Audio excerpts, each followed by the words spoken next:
네, 이어서 허민의 뉴스쇼 다음 아이템으로 넘어가겠습니다. 이번에 여러분과 함께 나눌 아이템은 한동훈과 관련된 얘기입니다. 한동훈이 대구 출마를 하지 못하는 이유 3가지라는 주제를 갖고 여러분과 함께 말씀을 나누겠습니다. 시작하기 전에 구독, 좋아요, 그리고 알림 설정까지 해주시면 문화일보 유튜브 허민의 뉴스쇼 만드는 데 큰 힘이 될 것으로 믿어 의심치 않습니다. 네, 감사합니다. 네, 한동훈은 사실 후회가 많은 사람입니다. 어떤 후회냐? 무엇보다도 이게 사실은 배지를, 국회의원 배지를 달 기회가 있었어요. 예, 있었는데 그것을 하지 못했던 그 이유가 무엇인지는 뭐 지금까지도 정확히 모르겠습니다. 이게 정치인으로서 국회의원 배지를 그것도 당 대표에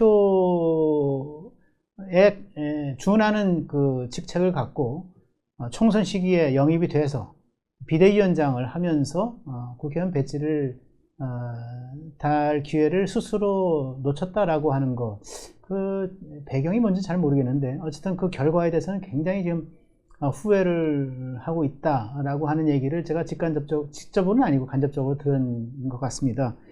2024년입니다. 1월부터 국민의힘의 비대위원장이 되지 않았습니까? 그때 윤석열 정부 당시에 윤석열 대통령이 한동훈과 이제 몇 사람, 원희룡도 그 안에 있었고, 네, 또 몇 사람 해서 이제 여론조사 등등을 해서 가져온 결과를 보고 그래도 한동훈이 제일 앞선 결과를 이제 보면서 역시 한동훈이지, 한동훈으로 비대위원장 가야 되겠어. 근데 이게 2023년 12월 16일경의 얘기입니다. 네덜란드 국빈 방문 마치고 와서 여론조사 보고를 받고 나서 그렇게 얘기하고 그해 25일, 26일쯤인가 아마 한동훈 비대위원장 내정회의가 이제 밖으로 새어나왔고 2024년 1월부터 비대위원장에 이제 들어갑니다. 당 대표직이죠.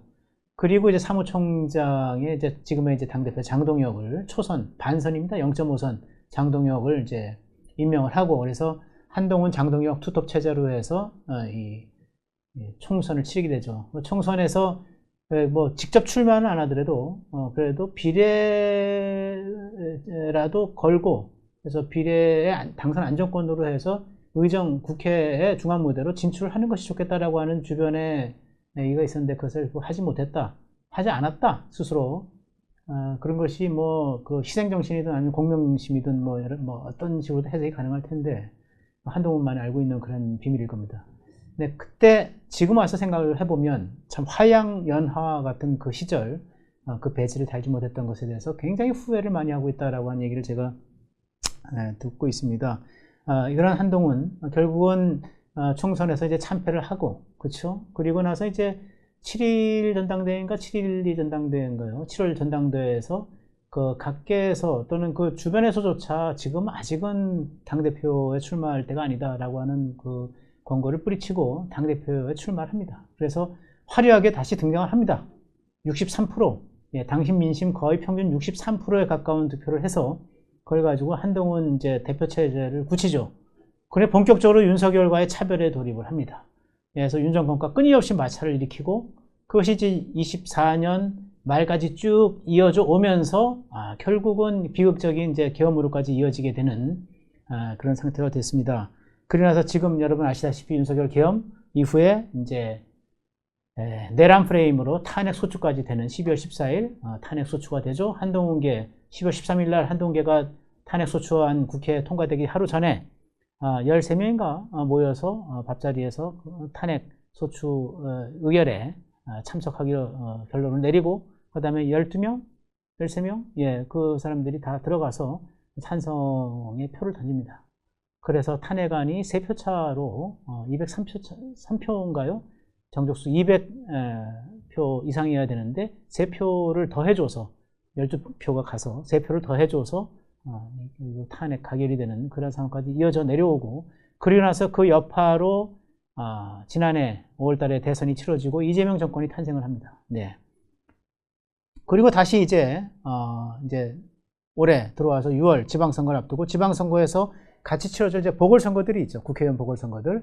지금까지는 공식적으로 4군데입니다. 네, 인천 계양을, 충남 아산을, 그 다음에 이제 평택을, 경기 평택을, 그렇죠? 그리고 이제 군산 갑은 이제 군산, 부안, 이 지역인데, 거의 갑 지역.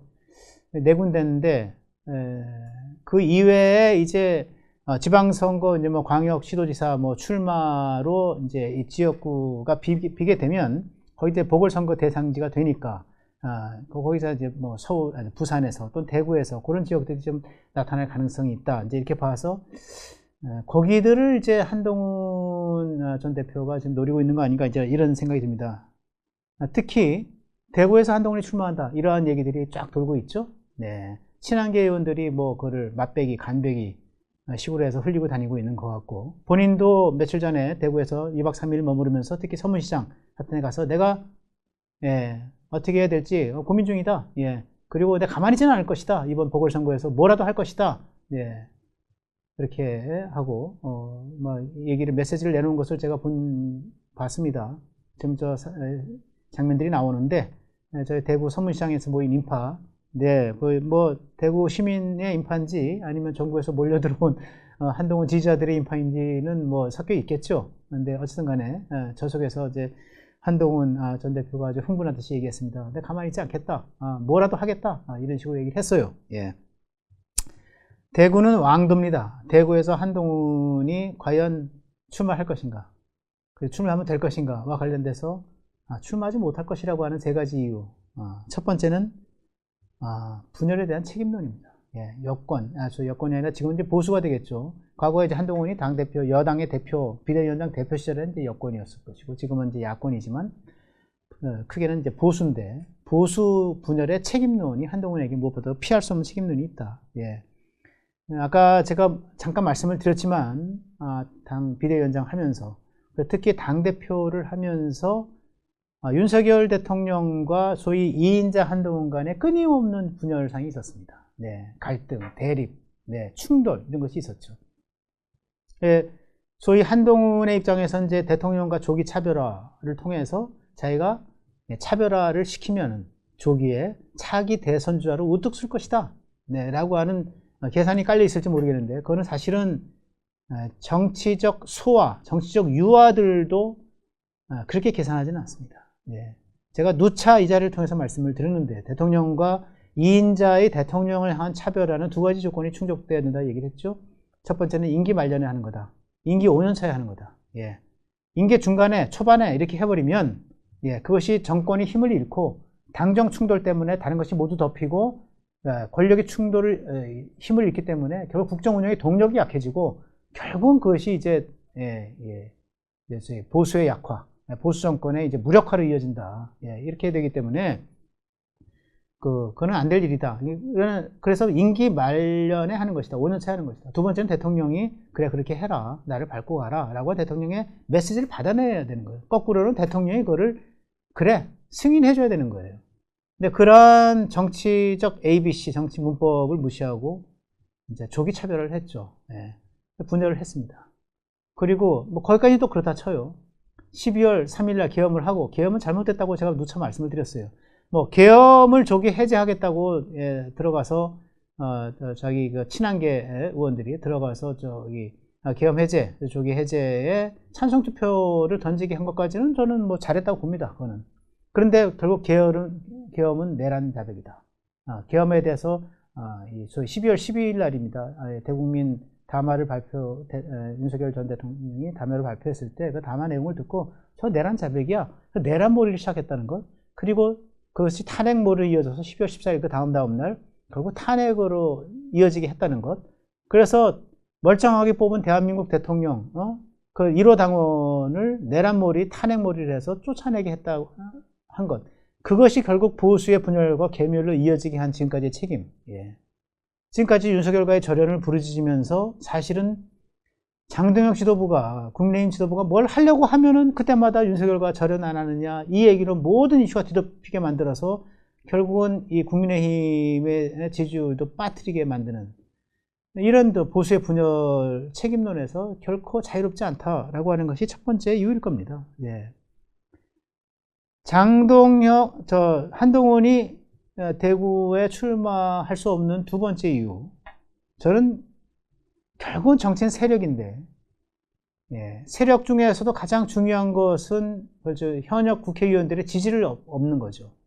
근데 현역 국회의원들의 지지, 주로 수도권의 뭐 송파 남매들, 예, 그리고 또 비례의원들, 뭐 서울과 이제 경기 지역의 수도권 일부 의원들을 중심으로 해서, 그리고 비례의원을 중심으로 해서 절반반씩 해서 한 12~13명 되는 그 지원 세력이 있긴 합니다만은, 소위 대구 경북 TK 쪽 영남 지역, 말하자면 이제 보수의 본산이고 국민의힘의 주력 부대인 이쪽에서는 뭐랄까, 이 전폭적인 지원을 해주는 그런 세력들이 없습니다, 지금. 심지어는 이 기대를 걸고 있는 주호영 국회 부의장까지도 경고를 하고 나왔죠. 어떻게 경고했는가? 예, 한동훈에 대해서. 대구는 외지인들에 대해서 문을 열어주지 않는 것입니다. 외지인은 한동훈을 얘기하는 것입니다, 여기서는. 대구는 외지인들에 대해서는 문을 열어주지 않는 것입니다. 예전에 조순형 의원이라고 아주 훌륭한 분도 실패했습니다. 예, 그렇게까지 얘기를 했어요. 한동훈 너 오면 안 돼, 당선 안 돼, 얘기하는 거예요. 사실은 이 주호영 의원, 지금 이 국회 부의장인데, 주호영 의원이 6선입니다. 최다선 의원 중에 하나인데, 국민의힘에 조경태, 주호영, 그다음에 추미애에게 뭐 6선 의원들 3인방이죠. 예. 또 있군요. 민주당에 또 있는데 한 4사람인가 됩니다. 네. 예, 추미애하고. 그 다음에, 그래서 이제 이런데, 6선 주호영 의원이 이제 약간 한동훈? 약간 한동훈과 이제 거리가 그래도 다른 데보다는 조금 물리적으로 가깝다고, 정치적으로 가깝다고 볼 수 있는 사람에서 여기 기대를 걸고 있는 사람 중에 한 지역구가 여기인데, 주호영 의원이 이렇게까지 얘기하는 겁니다. 외지인에게 문을 열어주지 않아, 대구는. 또 여기서 들어와서 뭐 당선될 생각하지 마, 헛꿈 꾸지 마, 이렇게 얘기하는 겁니다. 네. 그래서 예를 든 것이 조수정 의원이라고 아주 훌륭한 분이 있는데, 이분도 와서 실패했어. 조순영 의원은 이분이 이제 도봉이었던 기억이 성북이었나요? 도봉이었나요? 성북이었던 것 같습니다. 그 서울에서 7선 의원까지 했던 분인데, 이분이 2004년도 노무현 대통령 탄핵에 앞장섰던 그 당시에 노무현을 따른 열린우리당이 아닌 기존에 이제 그 소수파로 남은 민주당에 소속돼서 그 당시에 당대표였던 추미애와 조순영 이런 사람들이 이낙연 이런 사람들이 중심이 돼가지고 탄핵에 앞장섰죠. 노무현 탄핵에. 그리고 이 탄핵 정국에 대한 이제 자기 이 반성의 의미로 나는 이제 서울의 안정적인 지역구를 버리고 지역주의를 타파하기 위해서 대구로 내려가서 출마하겠다. 그래서 대구에 내려가서 출마합니다. 대구 출마하는데 그때 상대가 이한구 의원이었던 거로 좀 생각이 나는데, 이한구 의원한테도 패하고, 또 두 번째, 민주당인가요? 뭐 다른 정당 사람한테 피하고, 3위를 해서 꼴찌를 했어요. 이 얘기를 한 겁니다. 사실은 조순영 의원은 굉장히 훌륭한 정치인으로 기록돼 있어요. 그 정치사를 쭉 훑어보면은, 미스터 쓴소리 역할도 많이 했고, 그 권력에 대해서 또 자기 당에 대해서 여러 가지 그 역할을 많이 했던 분인데, 지역주의에 타파하기 위해서 마치 노무현이 부산에서 막 출마를 했던 것처럼, 또 김부겸이 대구에서 출마를 하고 계속 떨어지고 뭐 이랬던 것처럼, 나도 대구에서 출마하겠다 이랬던 건데 결국 안 됐습니다. 네, 이런 걸 얘기하는 겁니다. 그러니까 너 한동훈 대구 와가지고 여기 와서 보궐선거 뭐 하겠다? 안 된다, 이런 얘기를 하는 거예요. 그만큼 지원군이 없다, 지원 세력이 없다라고 하는 두 번째 이유입니다. 세 번째, 결정적으로 한동훈의 스타일이 대구에서 출마를 못하게 되어 있다. 대구에서 출마를 하려고 했을 때 당선 가능성이 있으면 모르겠는데, 좀 전에 저 자리에 앉아서 이 앞 시간에 이 김민수 국민의힘 최고위원과 제가 이제 인터뷰를 하지 않았습니까? 하잖아요. 예. 대구에 출마할 수 있겠는가? 출마할 수 없다 얘기하는 건데, 저는 좀 더 다른 관점에서 출마할 수 없는 이유가 한동훈의 스타일, 성향, 특성 때문에 그렇다. 기질 때문에 그렇다. 어떤 기질이냐? 한동훈은 자기가 손해보는 짓은 못합니다. 자기 희생을 감수하지 못하는 스타일이에요. 지난 연말에 그 방송에 나가가지고 인터뷰를 하면서, 그때 그 사회자가 묻습니다. 진행자가. 인천 계양을, 이재명 지역구였죠. 이재명 대통령의 전 지역구. 인천 계양을 뭐 출마 얘기가 있던데요. 그러니까 딱 대뜸 한다는 답변이 뭐였습니까? 아니, 나는 왜 계속 희생만 해야 됩니까? 이렇게 얘기했던 거. 여러분 혹시 들으셨던 분 기억하실지 모르겠습니다. 나는 왜 계속 희생만 해야 됩니까? 첫 번째, 한동훈은 계속 희생만 한 적이 없어요. 예. 잘 나가는 검사여서 윤석열 정권에 들어서가지고 법무장관 발탁됐죠. 비대위원장 또 됐죠. 또 당대표 됐죠. 예. 희생당한 적이 없어요. 이거 얘기 잘못된 거, 자기 아이덴티티에 대한 잘못된 정의고, 두 번째, 스스로가 안 될 곳에 나가서 떨어지는 희생을 감수하지 못한 스타일입니다. 대구 나가서 한동훈, 아까 김민수 최고 얘기한 것처럼 안 됩니다. 예. 한동훈이 열심히 해가지고 투표를 해가지고 국민의힘의 후보자를 떨어뜨리기로 작정했으면 모르겠지만, 그럼 둘 다 떨어지는 거죠. 예. 그럼 민주당 후보가 될 수도 있겠죠. 그렇게 되면. 둘 다 뭐, 한 30%씩 해서 60% 내고, 나머지 민주당 의원이 한 40% 가져가고, 그러면은 민주당 의원이 될 수도 있다. 이런 계산이 나오는 거 아니겠습니까? 그런데 한동훈은 그런 심산이면 모르겠지만, 자기가 당선되기 위해서 나가는 거 아니겠습니까? 대구에서 당선 안 됩니다. 당선 안 될 지역에 남 좋은 일 시켜주려고 나가는 거. 못하는 특성, 기질을 갖고 있죠. 한해 스타일상 희생은 못한다. 손해보는 짓은 못한다. 이 세 가지 이유 때문에 저는 대구 출마는 안 될 것이다 이렇게 생각합니다. 한동훈이 대구에서 출마를 간 보고 있는 지역이 지금 얘기한 주호영의 지역, 대구 수성이죠. 수성 갑입니다. 대구 수성 지역. 이거는 이제 주호영 국회부의장이 대구시장 당내 경선에서 후보를 결정이 되면 이제 빈자리가 되고, 그런 이제 국회의원 보궐선거지가 되니까 요걸 노려볼 수 있겠다라고 하는 건데, 지금 주호영이 얘기한 것처럼 대구 지역이라고 하는 것은 외지인을 선호하지 않습니다. 그리고 외지인이라 하더라도, 외지인이 굉장히 특출난 인물이라 하더라도 분열에 책임이 있는, 그래서 배신자 프레임을 갖고 있는 한동훈은 특히 안 될 것이다. 이런 생각이 드는 거고요. 또 두 번째 대구에서 이게 염두에 두고 있는 데가 달성입니다. 달성은 추경호 의원인데요. 추경호 의원이 누굽니까? 바로 윤석열 내란 우두머리 사건, 내란 혐의로 같이 연루돼서, 추경호. 그래서 이 내란 주의무종사 또는 방조, 동조, 이런 것으로 해서, 특검 조사 수사를 세게 받고 지금 재판을 받고 있는 사람 아니겠습니까? 추경호 의원. 이분이, 지금 대구시장 후보가 되면 이 지역을 이어받겠다 하는 건데, 추경호 의원을 따르던 지역 조직이 과연 한동훈을 밀어줄 수 있을 것인가? 저는 그럴 가능성은 제로에 수렴한다. 이렇게 보기 때문에 거기도 안 됩니다. 그럼 한동훈은 그 다음에 대구 위에도 눈독을 들이고 있는 데가 부산에 또 두 군데가 있어요. 하나는 부산 북갑입니다. 부산 북갑은 전재수 민주당 의원이 만약에 출마를 하게 되면은 민주당의 부산시장 후보가 될 지역이죠. 유력한 사람인데, 이 사람이 갖고 있는 지역이 바로 부산 북갑입니다. 이 북갑의 국민의힘 당협위원장이 서병수입니다. 서병수 전 부산시장 인지도가 꽤 있는 사람이죠. 그런데 이 부산 북갑에 그럼 서병수의 조직을 물려받아서 한동훈의 자기 이름값을 내세워서 여기서 바람머리를 해가지고 당선된다? 이것도 저는 불가능한 시나리오에 가깝다 이렇게 봅니다. 저는 뭐 한동훈을 디스하기 위해서 하는 게 아니라 리얼 폴리틱스를 얘기하는 거야. 아주 현실 정치를 얘기하는 겁니다. 부산 북갑은 서울의 강북과 같은 지역입니다. 부산은요, 동부산과 서부산으로 나눠지는데, 서부산의 핵심은 해운대, 동부산의 핵심은 이제 소위 낙동강 벨트 왼쪽으로 해가지고 사하, 북갑, 뭐 이런 데입니다. 이런데 굉장히 민주당의 당세가 강한 지역 중에 이런 지역들이 있는 거예요. 여기서 전재수가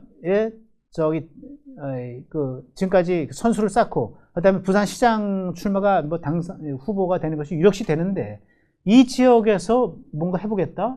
불가능한 시나리오에 가깝죠. 그거는 지역적 특성도 모르는 얘기일 뿐 아니라, 정치적 역학구도를 전혀 이해하지 못하는 데서 온 판단이다 이렇게 생각이 드는 거고요. 또 한 군데 염두에 두고 있는 데가 부산 해운대 갑. 해운대 갑은 바로 국민의힘 주진우 의원이 둥지를 틀고 있는 곳인데, 주진우 의원이 또 혹시 박형준 국민의힘 소속의 현역 시장을 누르고 국민의힘 부산 후보가 되면 그 지역을 노려볼 수 있겠다라고 하는 건데, 주진우 의원이 옛날에 한동훈계 취급을 받다가 지금은 탈한동훈으로 된 지가 꽤 오래됐습니다. 이미 1년이 넘었어요.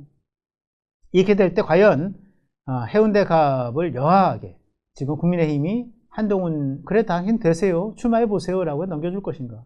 국민의힘 후보는 그럼 출마하지 않을 것인가? 출마하지 않더라도 한동훈에게 표가 갈 것인가? 지역 조직이 갈 것인가? 저는 거기에 대해서 굉장히 회의적입니다.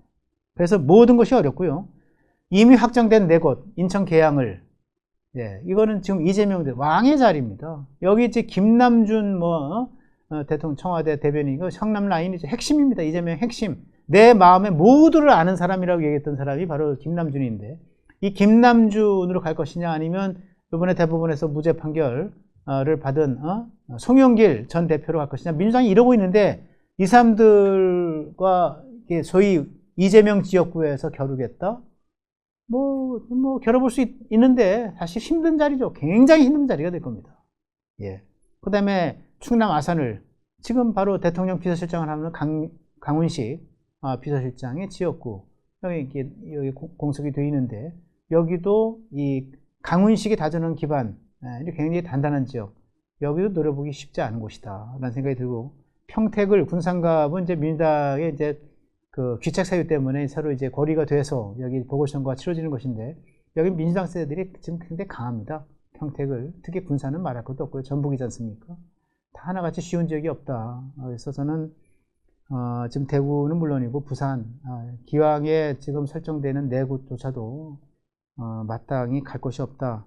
저는 한동훈이 그럼에도 불구하고 자기가 정치 지도자를 거듭나기를 원하고, 정치 지도자 하려면 저는 수도권에서 서울시장을 노리거나, 아니면 되든 안 되든 간에 인천 계양을 나가서 박터지게 싸워가지고 거기서 이준석 이 당선 됐듯이, 안산에서 당선됐듯이 그렇게 또 한번 신화를 만들어보는 그런 각오와 의지를 갖고 한번 해보는 것도 한동훈을 위해서는 나쁜 선택은 아니다. 거기서 젖잘싸 하면은 한동훈이 그래도 정책 재기의 가능성을 남겨놓는 것이라고 생각을 합니다.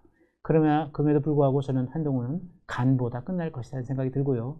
뭐니 해도 한동훈은 지금 소위 보수 분열의 책임을 안고 자숙할 때다, 이렇게 생각이 듭니다.